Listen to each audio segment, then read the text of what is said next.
অনেক বন্ধুরা, কালকে সারা রাত্রি মৌসুমি ঘুমাতে পারেনি। ওর প্রচণ্ড কষ্ট হয়েছে। কালকে সারা রাত্রি ধরে উঠেছে, বসেছে, শরীরের মধ্যে একটা অস্বস্তি ফিল হচ্ছে। তোমরা একটা আওয়াজ পাচ্ছ হয়তো, সেই আওয়াজটা কিসের আমি বলছি। এখন ভোর হয়ে গেছে, এদিকে মিঠির স্পোর্টস আছে, জানি না কি হবে। তো এখন কি করছি তোমাদের দেখাই। তোমাদের দেখিয়েছিল মৌসুমি এই যে অক্সিজেন সিলিন্ডার। এই যে ভোরবেলা উঠে এখন ওকে একটু অক্সিজেন দিতে হচ্ছে, কারণ কি ওর একটু নিঃশ্বাসের প্রবলেম হচ্ছে। আর এই সিলিন্ডারটা দিয়ে অক্সিজেন গেলে ওরা হয়তো একটু কিছুটা রিলিফ হবে। আমি দেখি অফিসে একটু কথা বলে যদি ওকে বাড়িতে রাখা যায় আর আমি যদি যেতে পারি, নাহলে সত্যি খুব কষ্ট পাচ্ছে। এটা ছিল বলে তাও এখন একটু ঘরে অক্সিজেনটা সাপ্লাই দেওয়া যাচ্ছে। এটা খুবই সিম্পল প্রসেস, খুব একটা কঠিন প্রসেস নয়। তো এই হচ্ছে ব্যাপার। সঙ্গে থেকো তোমরা, আর উইশ করো যাতে ওর খুব তাড়াতাড়ি ও সুস্থ হয়ে উঠুক। তোমাদের আশীর্বাদ, তোমাদের ভালোবাসাই ওকে সুস্থ করে তুলবে, এটুকুই কাম্য। সঙ্গে থাকো, সারাদিন কি হয় তোমাদের আপডেট দিচ্ছি। এই যে মিঠি রেডি, মামও রেডি। মিঠি নামাজ শুরু করে দিয়েছে। নাম মা, আমি আসছি। চোখ মুখ ফুলে অবস্থা দেখেছ? অক্সিজেন ঠমঠম আটকে আসছে। ডায়ালিসিস ব্যাগ গুছিয়ে নিয়েছি, ওদেরকে ঢুকিয়ে দেব। কিছুটা সময় যদি পারি বসবো, ওখান থেকে আমি হসপিটালে চলে যাবো ডায়ালিসিসে। কষ্ট হচ্ছে কিন্তু যেতে হবেই, কিছু করার নেই। চলো, ক্যাব বুক করা হয়ে গেছে, ওরা নেবে গেল। যাই, যেতে যেতে কথা বলছি। বাধ্যবাধকতা কোথায় নিয়ে গিয়ে দাঁড় করে দেখো। যতই অসুস্থ হই, সংসারের প্রতি বেসিক রেসপন্সিবিলিটি তো আছে বলো। যতক্ষণ অন্তত বেঁচে আছি, বেসিক রেসপন্সিবিলিটি অ্যাভয়েড করবো কি করে? চলো যাই। তো বেরিয়ে পড়েছি, মিঠি আর আমি পেছনে, মাম সামনে। খুব শ্বাসকষ্ট হচ্ছে, একদম আটকে যাচ্ছে। যাই হোক, এটা এখন আমার রোজকার জীবনের সঙ্গী হয়ে গেছে, কাজ তো করতে হবে। পাগলের মতো লাগছে। এসে গেছি স্টেডিয়ামে, ভিড় দেখবে।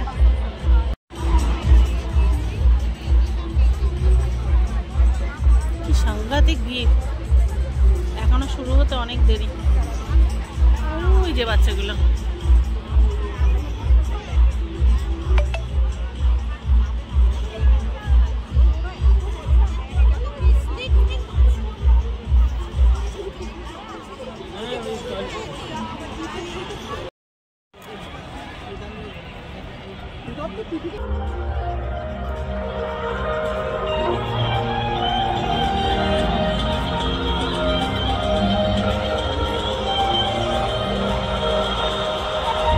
ওদিকে হাত বাড়াস না।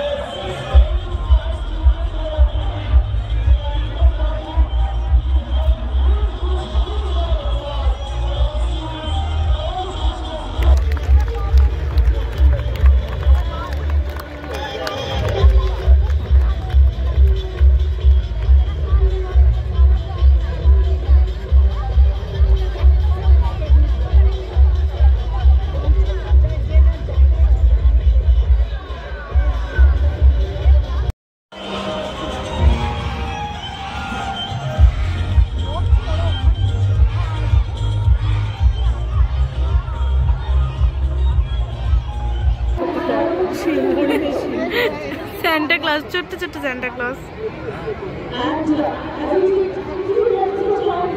তুমি কোথায় গেছিলে? তুমি কোথায় গেছিলে? এসে ব্লাড টেস্ট করতে গেছে, তাও ভালো। বুনুর হওয়ার আগেই চলে এসছে, বুনুর ড্রিল শুরু হওয়ার আগে।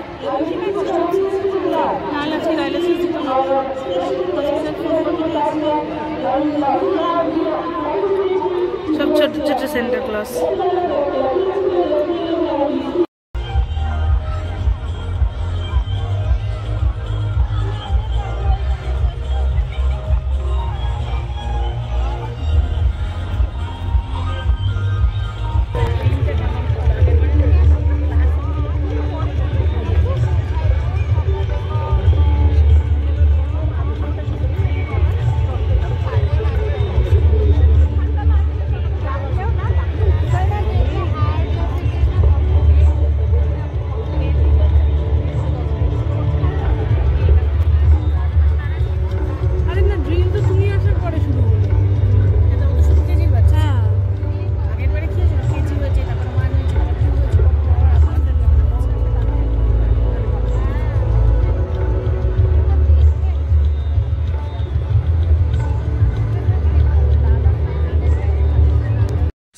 শেষে মিঠি আর মামকে দিয়ে তোমাদের দাদা বাড়ি গেল, আর আমি চলেছি ডায়ালিসিস নিতে।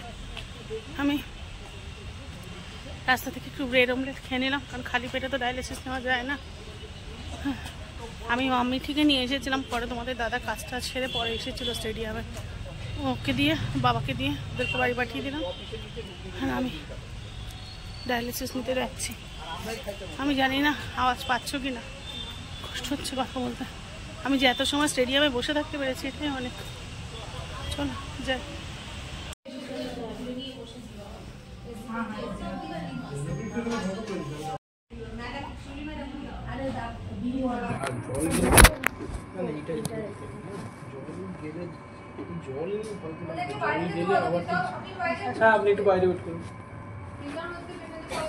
এটা কি মিঠি গিফট? মা বলেছিল আমার লোকে গিফট দেবে, আমি বড় হয়ে গেছি। দিয়েছে সব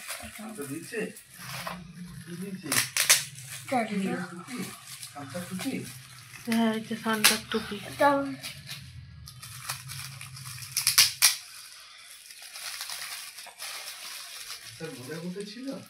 না, মোজার মধ্যে এত বড় জিনিস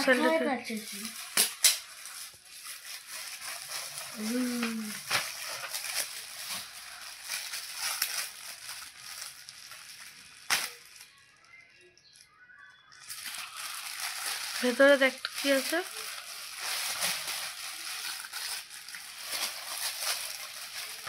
এই ব্যাগের ভেতরে কি আছে?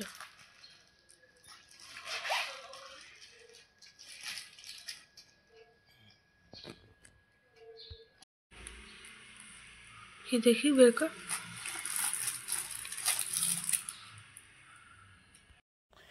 তো দেখো আমি মা ভাই মিলে এটা সাজিয়েছি ক্রিসমাসের। ভালো হয়েছে, কমেন্টে বললে। এটা কেন মা কিনে এনে দিয়েছে, আর এগুলো বাকিগুলো ছিল, অনেক কিছু কিনেছে মা। কেমন এটা বলবে?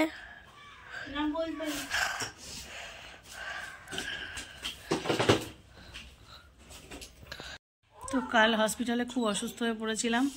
কালকে একটা বড়সড় সমস্যা হয়ে গেছিলো, আমি বুঝতে পারছি না আজকাল হসপিটালে কী হচ্ছে। আমার আগে যে পেশেন্ট ডায়ালিসিস নিয়েছিল তার একটা কোনো প্রবলেম হয়েছিল, সেটা কি আমি বলতে পারবো না। তবে তার জন্য যে ট্রিটমেন্টটা চালু করা হয়েছিল সেই ট্রিটমেন্টটা অফ না করে আমার ডায়ালিসিস শুরু হয়ে গেছিলো। এবার সেটা তো আর আমি বুঝবো না, কারণ মেশিনে ওরা কি সিস্টেম সেট করছে সেটা বোঝার কথা আমার নয়। মোটামুটি ওই 40-45 মিনিট বাদে হঠাৎ একজন মানে নার্স আমাকে বলছে, আচ্ছা আপনার মানে মেশিনটা দেখে বলছে, কি বাবা এটা কি হয়েছে? আমি বলছি কেন কি হয়েছে? তখন বলছে কতক্ষণ সেট করা আছে? আমি বলছি কেন 4 ঘন্টা দেওয়া হবে। তখন বলছে আর আপনার গেইন কতটা হয়েছে? বলেছি। ওমা, সে বললো ও আচ্ছা ঠিক আছে বলে সে চলে গেল। যখন 1.5 ঘন্টা হয়েছে তখন আরেকটা মেল নার্স এসেছে, ও ছিল বলেই কালকে মনে হয় বেঁচে গেছি। যাই হোক, ও এসে ওটা দেখে বলছি সর্বনাশ, এটা কী করা হয়েছে, মেশিন কি সেট করা হয়েছে? তখন আমি বলছি কী হয়েছে? এবার দেখলাম ওরা নিজেদের মধ্যে তাড়াতাড়ি করে আরেকটা টেকনিশিয়ান চলে এলো, নিজেদের মধ্যে কিছু একটা আলোচনা করছে যেটা আমাকে বলছে না। তারপরে যাই হোক সে মেশিন বন্ধ করে রিসেট করলো 1.5 ঘন্টা। তারপরে তখন অবধি আমার অ্যাসাজ সমস্যা ছিল না, অতটা কষ্ট হয়নি, কিন্তু একটু গা হাত পা জ্বালাপোড়া করছিল, এর বেশি আমি কিছু বুঝতে পারিনি। তারপরে আমি তো ভয় পেয়ে গেছি, কী হয়েছে বলো বলো, কিছুতেই বলছে না। তখন বলছে না 4 ঘন্টা দেওয়ার কথা, 4 ঘন্টা 22 মিনিট দিয়ে ফেলেছিল, সেটাই বলেছি। যাই হোক চলে গেল। এবার ওই টেকনিশিয়ানটা যেটা এসেছিলো সে একটা ফিমেল টেকনিশিয়ান, নতুন, ওকে আমি চেপে ধরেছি, সত্যি কথা বলো কী সমস্যা হয়েছে? তখন বলছে যে না আপনার আগে যে ছিল তার যে ট্রিটমেন্ট একটা চালু করা হয়েছিল সেই ট্রিটমেন্টটা বন্ধ না করে আপনার ডায়ালিসিস স্টার্ট হয়েছে। তারপর আমি ঠিক বুঝে উঠতে পারলাম না, তবে এটুকু বুঝলাম যে অন্য কোনো একটা ভুলভাল ট্রিটমেন্ট হয়েছে। আর যেটা হয়েছে ওই প্রথম 1.5 ঘন্টা ওরা জল সেট করতে ভুলে গেছিলো, যে জলটা বেরোবে সেটা সেট করতে ভুলে গেছিলো। ফলে 1.5 ঘন্টা বাদে থেকে যখন এবার তো জলটা তো বের করতে হবে, তখন আর 2.5 ঘন্টা বাকি আছে, তখন হেভি ফ্লোতে জলটা বের করতে গিয়ে যেটা হলো আমার তখন এবার সুগার প্রেশার মানে সমস্ত কিছু তো ড্রপ করা শুরু করলো। পরপর 2খানা ডেক্সট্রস দিয়েও কোনো কাজ হলো না। তারপরে প্রচণ্ড ক্র্যাম্প, মানে আমি আজকে 1 বছর 2 মাস ডায়ালিসিস নিচ্ছি, এরকম ক্র্যাম্প হয়নি। পুরো পা ফাগুলো কোমর থেকে পুরো বেঁকে গেল, হাত ফাতগুলো তো বেঁকে যাচ্ছে, মানে ক্র্যাম্প একটা সহ্য করার লিমিট আছে। আমি চিৎকার করেছি, এতটা ক্র্যাম্প। কারণ স্বাভাবিক না, 4 ঘন্টায় যে জলটা বের করতে চাইছে সেটা যখন ডাবল ফ্লোতে বের করবে, 1.5 ঘন্টা বাদে থেকে স্টার্ট করবে, তখন তো শরীরটা নিতে পারবে না না। আর গা হাত পা জ্বলছে, মানে কালকে তো আমি বিকালবেলা নিয়েছি 4টে, মানে শুরু হয়েছে 4:30, 4টে স্লট ছিল, 4:30 শুরু হয়েছে। তার মানে আমার ওই ধরো 6টা 6:30 থেকে, তখন তো সন্ধ্যাবেলা, শীতকালের সন্ধ্যাবেলা, গা হাত পা এতটা জ্বলে পড়ে যাচ্ছে। আমার পাশে হাই স্পিড স্ট্যান্ড ফ্যান দিতে হয়েছে, তাতেও আমার গা হাত পা জ্বলে পড়ে যাচ্ছে, এত কষ্ট হচ্ছে। সব মিলিয়ে খুব বিচ্ছিরি গেছে, খুব কষ্ট হয়েছে, খুব কষ্ট পেয়েছি। শেষে তো 15 মিনিট আগে বন্ধ করতে হলো, ওই জন্য ওরা বলেছে সব তো জল বেরোয়নি, হাফ জলও বের করতে পারিনি। আবার কালকে যেতে হবে, কারণ নাহলে অসুস্থ হয়ে পড়বো, একটা এক্সট্রা ডায়ালিসিস নিতে হবে তার জন্য, টেকনিশিয়ানদের ভুলের জন্য। আর তারপরে সেটা গেল। এইবার কি হয়েছে যে বাড়ি ফিরেছে ইয়ে করবো, মানে খেয়েছি, খুব সামান্যই খেয়েছি, কিন্তু খাওয়ার পরে মানে খেতে পাচ্ছি না, এতটা শরীরে কষ্ট হচ্ছে। তারপরে শুধু বমি পাচ্ছে, আর রাত্রেবেলা গা হাত পা জ্বলে পড়ে যাচ্ছে, আর বুকের মধ্যে কাঁপছে, মানে এত বিচ্ছিরি রকমের কাঁপছে, মানে আমি নিজেকে, মানে সারা গা হাত পা তো কাঁপছে, কিন্তু বুকে কাঁপছে, মনে হচ্ছে যেন এক্ষুনি আমার স্ট্রোক হয়ে যাবে। তারপরে রাত্রেবেলা যখন ওই আমার ভয়তে তোমাদের দাদা মাম দুজনে পুরো রাত জেগে বলতে পারো, 2টো 2:30 অবধি তো আমি দেখেছি ওরা জেগে। 2টো 2:30-এর সময় যখন এবার চোখে ঘুমটা নেমে আসে, ততক্ষণে বেশ কিছু মেডিসিন নিয়েছি, ফলে শরীরটা একটু কম, ব্যথার জন্য অত কষ্ট হচ্ছিলো। পেন কিলার নিলাম, মানে প্যারাসিটামল, এমনি পেন কিলার তো খাওয়া যায় না, প্যারাসিটামল 500। তো খাওয়ার পরে আস্তে আস্তে দেখলাম 2টো 2:30-এর দিকে একটু একটু করে ঘুম আসছে, আর তখন এরকম মনে হচ্ছে, এত বুক কাঁপছে, মনে হচ্ছে এই ঘুমটা ভাঙবে তো সকালে। মানে তাহলে বোঝো কতটা কষ্ট হলে একটা মানুষ এরকম করতে পারে। সেই জন্য রাত্রে যে তোমাদের সাথে ভিডিওটা শেষ করব সে ক্ষমতা আমার ছিল না। ভিডিও শেষ করা তো তখন দূরস্থ, তখন খুব বাজে অবস্থা। সকালবেলায় ঘুম থেকে উঠলাম, উঠে মাম চা করে দিল, খেলাম, এখন একটু ভালো লাগছে। তবে না, বুকের মধ্যে একটা জ্বালা পোড়া করছে, শুধু বুকে, আর কোথাও না, সারা শরীরে আর অতটা অসুবিধা নেই, বুকের মধ্যে একটা জ্বালা পোড়া করছে। এবার ওদেরকে তোমাদের দাদা কালকে অনেক কিছু বলেছে, কিন্তু ওরা তখন পুরোটাই অস্বীকার করছে। তখন আমি ওই টেকনিশিয়ানকে বললাম, তুমি যে বললে ওই ট্রিটমেন্টটা শুরু মানে বন্ধ করা হয়নি, আমার ট্রিটমেন্ট শুরু হয়ে গেছে। তখন বলছে না আমি ওটা বলিনি, আমি বলেছি ওই ট্রিটমেন্টটা বন্ধ করে আপনারটা শুরু হয়েছে। মানে তখন টোটালি অস্বীকার, ওরা কোনোভাবেই 4 ঘন্টা 22 মিনিটের বাইরে কোনো কথা স্বীকার করলো না। এবার মেশিনের মধ্যে ওরা কী সেট করেছিল সেটা বোঝার ক্ষমতা তো আমাদের নেই, আর কেউ যদি অস্বীকার করে আমি তো আর জোর করে তাকে দিয়ে স্বীকার করাতে পারি না। তবে কিছু প্রবলেম তো অবশ্যই হয়েছিল, যার কারণ আমার শরীর বলছে। আমার শ্বাসকষ্ট হচ্ছিল, সেটা নিয়ে কোনো সমস্যা নেই, কিন্তু আমার শ্বাসকষ্ট হচ্ছিল, ডায়ালিসিস নিয়ে জল বের করে গেলে শ্বাসকষ্ট আর থাকে না, সেটা আমার প্রতিবারই আমি দেখেছো তোমরা। এসে একটু উইক থাকি, খাই, ঘুমাই, ঠিক হয়ে যায়। কিন্তু কালকেরটা আমার অত কষ্ট কেন শরীরে হচ্ছিল, মানে কী যেন যাচ্ছে এবছরটা, মানে একটা ফাঁড়া কাটিয়ে উঠছি তো আর একটা ফাঁড়া কাটিয়ে উঠছি তো একটা ফাঁড়া, কোনোভাবেই মনে শীতকালটা এইভাবেই যাবে নাকি আমি কিচ্ছু বুঝতে পারছি না, আমার খুব কষ্ট হচ্ছে। আর আজকে মিঠিকে নিয়ে ইচ্ছা আছে, বিকালবেলা মাম বলছিল মা একটু পাটুলি যাবে, মামের বন্ধুর মায়েরা সবাই যাবে। এবার আমার জন্য ওরা আর কত স্যাক্রিফাইস করবে, তাই বললাম যে ঠিক আছে চল নিয়ে যাবো আজকে। এখন খেয়ে দিয়ে ভালো মতো একটা মানে রেস্ট নেব, তারপরে বিকালবেলা পাটুলিতে যাব, ইচ্ছা আছে। তো এই দেখো মিঠির জন্য ওর বাবা এটা সাজিয়ে দিয়েছে, আবার ওর বাবা এই যে লাইট ফাইট করে দিয়েছে।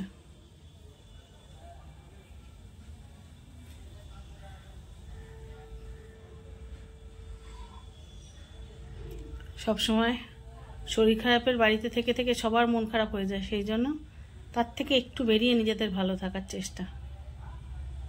ভেবেছিলাম এবছর বাড়িতে কেক করব, সেটাও করা হলো না, মানে শরীর আর কোনো কিছুতেই সাপোর্ট দিচ্ছে না। তোমাদের দাদা এবার বলেছিল কি বাড়িতে আমি মানে সব কিছু এনে দেবো, আর এমনি সব কিছু রয়েছে, বাট ওই মোরব্বাগুলো নেই। তো বললো যে বাড়িতে কেক করার কথা, আর আমার তো সুন্দর ইলেকট্রিক ফিটার আছে, আমি বাড়িতে কেক করতাম, কিন্তু লাস্ট কমাস করতে পারছি না শরীর অসুস্থতার কারণে। ভেবেছিলাম বাড়িতে কেক করবো, যাই হোক কেকটা কেনা হয়নি, বাচ্চাদের একটা কেক এনে দেবো। তো আর এটা সাজানো কেমন হচ্ছে অবশ্যই কমেন্টস করে জানিও। চলো আজকের ব্লগটা এখানেই শেষ করি, এরপর থেকে শুরু করবো কালকের ব্লগ। সবাই যে যেখানে আছো ভালো থেকো, সুস্থ থেকো। আর যদি নতুন কোনো বন্ধু আমার চ্যানেল সাবস্ক্রাইব করে, আমার চ্যানেল ভিজিট করে থাকো, প্লিজ সাবস্ক্রাইব করে পাশে থেকো। আর যদি ব্লগটা একটুও ভালো লেগে থাকে লাইক কমেন্ট শেয়ার করে পাশে থেকো। দেখা হচ্ছে নতুন ব্লগে, ততক্ষণের জন্য সবাইকে টাটা।